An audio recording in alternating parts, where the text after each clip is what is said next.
महत्त्वाच्या बातम्या. प्रायोजक पुष्कराज रागी डिलाइट्स, महाराष्ट्राचं लाडकं आणि नंबर 1 नाचणी सत्व.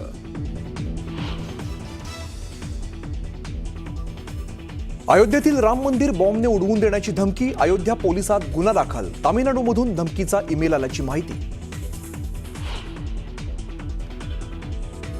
भूसंपादनाचा मोबदला देण्यासंदर्भातल्या नियमामध्ये बदल. शेतकऱ्यांना 9%नेच व्याजदराचा मोबदला मिळणार.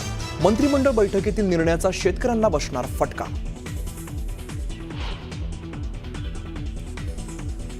मोवियाला भाजपाकडून दे धक्का. माजी आमदार संजय घाडगे आणि माजी आमदार पांडुरंग बरोरांचा भाजपात प्रवेश.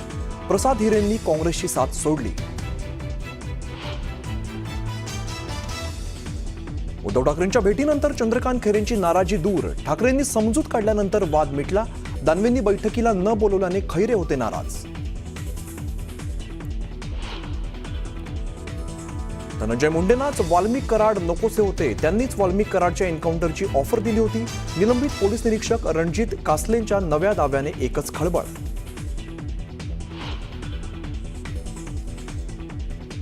लाडकी बहीण योजनेच्या निकषात न बसणाऱ्या सुमारे 8 लाख लाभार्थ्यांना 1,500 रुपयांच्या ऐवजी मिळणार फक्त 500 रुपये. नमो शेतकरी आणि लाडकी बहीण योजनांचा एकत्र लाभ घेणाऱ्यांना फटका.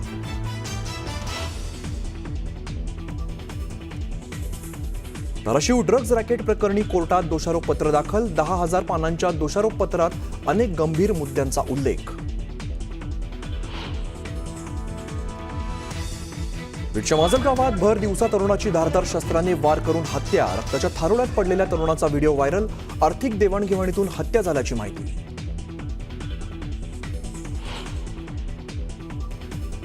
पुण्यातील उद्योगपतीची बिहारच्या पाटण्यात हत्या. लक्ष्मण शिंदे असं हत्या झालेल्या उद्योगपतींचं नाव. स्वस्तात मशिनरी घेण्यासाठी बिहारला गेल्याची माहिती.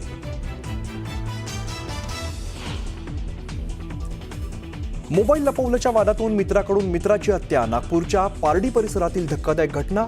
आरोपीला पोलिसांनी ठोकल्या बेड्या.